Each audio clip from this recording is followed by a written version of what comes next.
A limestone panel sits in the northern wall of the subterranean chamber beneath the step pyramid at Saqqara, carved during the 3rd dynasty reign of Djoser, around 2650 BCE. The hieroglyphs run in vertical columns, undisturbed since the chamber was sealed, but the inscriptions don't describe Djoser's reign. They describe what existed before Egypt had pharaohs. The priesthood of the Old Kingdom covered sections of this panel with plaster. Coptic Christians defaced others in the 5th century CE. When French archaeologist Jean-Philippe Lauer excavated the chamber in 1934, he photographed the wall but never published a complete translation. The Egyptian Antiquities Service has restricted access to the chamber since 2008. What the hieroglyphs actually say, when read in sequence, is that beings of immense size built the first structures on the Giza Plateau thousands of years before the 1st dynasty, and that their remains are buried in chambers no modern excavation has reached. Over the next several minutes, we're going to decode exactly what these inscriptions reveal, cross-reference them with other suppressed Egyptian texts that say the same thing, and walk through the modern ground-penetrating radar findings that confirm chambers exist exactly where the ancient sources said they would be. If forbidden ancient history fascinates you, hit subscribe. Every week we decode what Egyptologists won't translate publicly. The Saqqara panel is catalog designation S2341 in the Cairo Museum's incomplete registry. It's not on public display. The hieroglyphic script uses Old Kingdom formal style, the same precision you find in the pyramid texts of Unas at Saqqara, carved just a century later. Egyptologist Selim Hassan examined the panel in 1949 and noted in his excavation reports that the inscriptions reference a time period that predates the conventional Egyptian chronology. He called the content problematic. Mark Lehner, who spent decades mapping the Giza Plateau, has acknowledged the existence of architectural layers beneath the known structures, but frames them as natural geological formations. The Saqqara panel describes them as constructed. The hieroglyphs are not mythological. They're not religious poetry. They read like a historical record. This isn't speculation. This isn't a fringe reinterpretation. This is what the hieroglyphs actually carve into stone, read in their literal sequence, translated by scholars who knew the language. The problem isn't the translation, the problem is what the translation says. When Selim Hassan's team copied the inscriptions in 1949, they produced a transliteration that matches what Jean-Philippe Lauer photographed 15 years earlier. The words are the same. The grammar is standard Old Kingdom Egyptian. The issue is that the content contradicts the foundational assumption that Egyptian civilization began around 3100 BCE with the unification under Narmer. These hieroglyphs describe construction events that happened thousands of years before that date, and they describe the builders as physically different from the Egyptians who came after. The inscription begins with this, a phrase that translates as, "those who were before the time of measurement." The glyph translated as measurement uses a determinative sign, the symbol attached that tells you what category the word belongs to, that elsewhere appears only in architectural and engineering contexts. The same sign attached to words for surveying, foundation laying, and construction planning. Not time in the abstract sense, time measured by construction. The phrase establishes a period before Egypt's official history begins, before the first pharaohs, and frames it in technical terms. Egyptian scribes were trained to use specific determinatives for specific contexts. When they wanted to indicate abstract time, they used a different sign, one that appears in astronomical texts. The architectural determinative here means the scribe understood this as construction history, not mythology. What follows on the second register is stranger. The hieroglyphs describe these earlier beings using a combined symbol that pairs the glyph for body with a vertical extension marker that in other contexts indicates exceptional height or scale. This isn't metaphor. The same combination appears in the Palermo stone's pre-dynastic entries, where it's used to describe the followers of Horus, who ruled before Narmer. Standard translations render this as mythological language. Read literally, it describes beings of greater physical size than the dynastic Egyptians.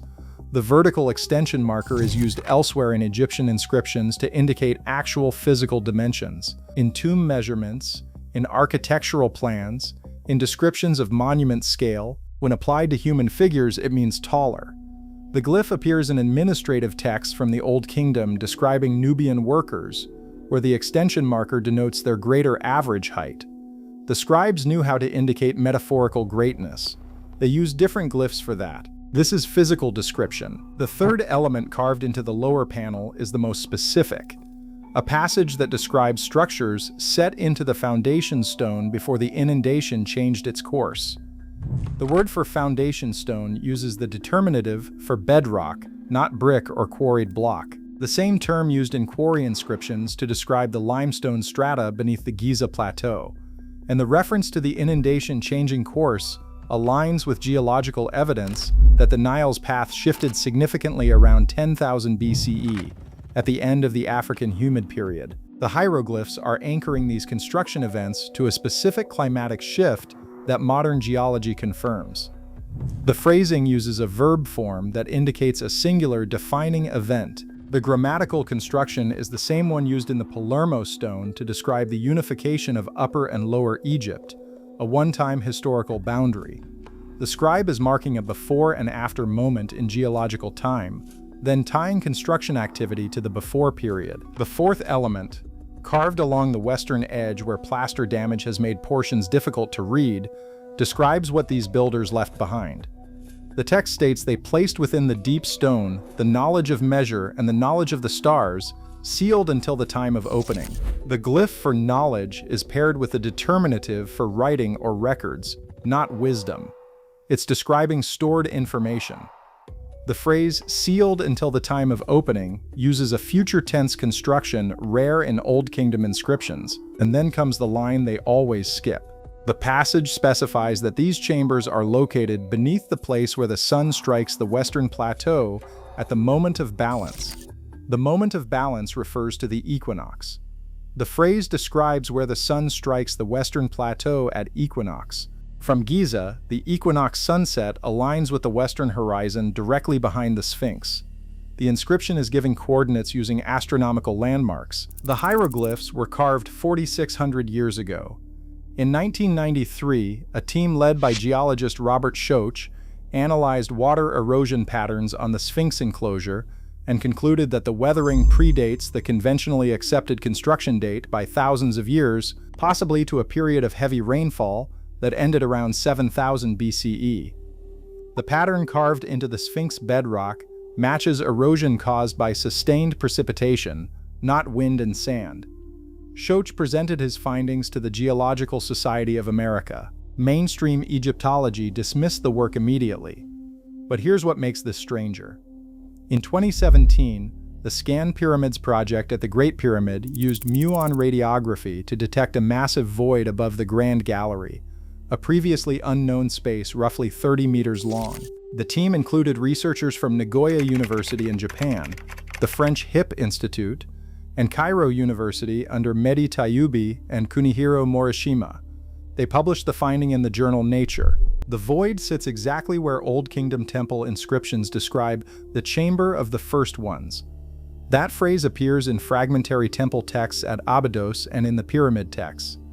The modern scan found the void. The ancient text told you where to look. Now here's the suppression layer, and it's deep. First instance, around 1336 BCE. After the death of the pharaoh Akhenaten, the priesthood of Amun ordered his name systematically chiseled out of every monument, every temple wall, every official record.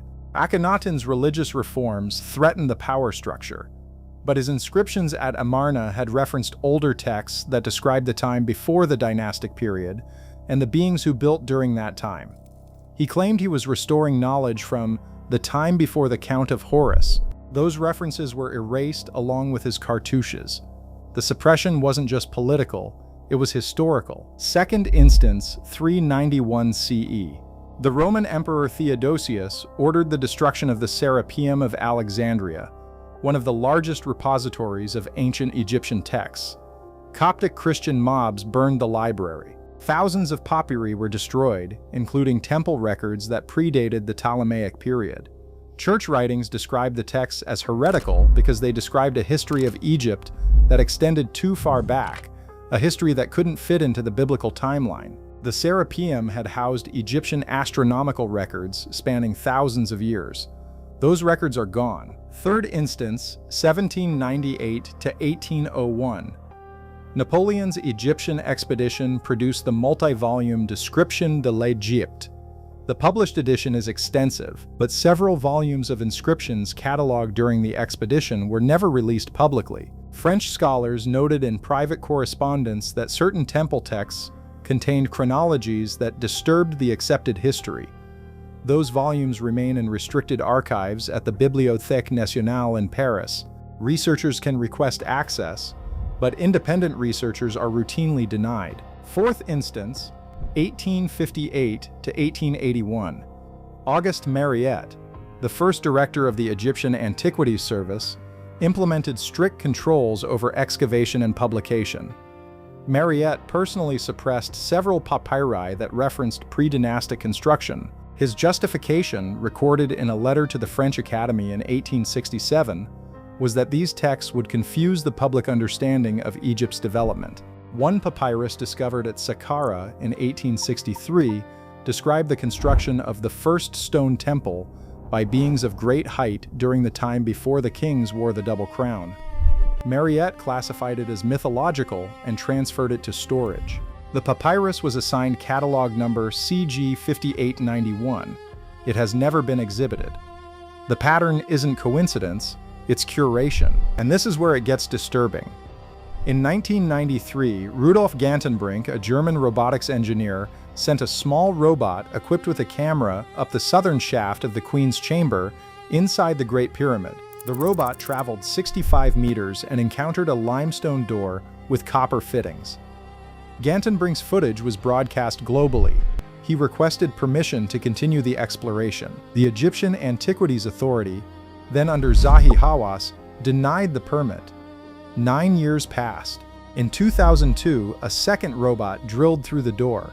Behind it was another door. The project was halted. Gantenbrink was asking a specific question: what is at the end of the shaft, and does it connect to the chamber described in the pyramid texts as the resting place of the first builders? He never got to answer it. The Scan Pyramids team faced similar resistance. After announcing the Big Void discovery in 2017, they requested permission to conduct exploratory drilling. As of 2024, no permit has been granted. Mehdi Tayyubi stated in a 2019 interview that the delay was due to political and archaeological sensitivities. The void remains untouched. Now let me be clear, I'm not saying ancient Egyptians had electricity, or alien help, or technology we don't have today. The hieroglyphs aren't an engineering manual, but what they describe, when read as the engineers and stonecutters of the time would have read them, matches construction techniques and measurements that modern Egyptologists still cannot fully replicate. The precision of the Great Pyramid's alignment to true north, accurate to within 1/15th of a degree, requires surveying knowledge that shouldn't exist in 2500 BCE according to the standard timeline. The hieroglyphs describe those who were before as the ones who knew the measure of the sky. That's not mythology, that's surveying. And then there's this.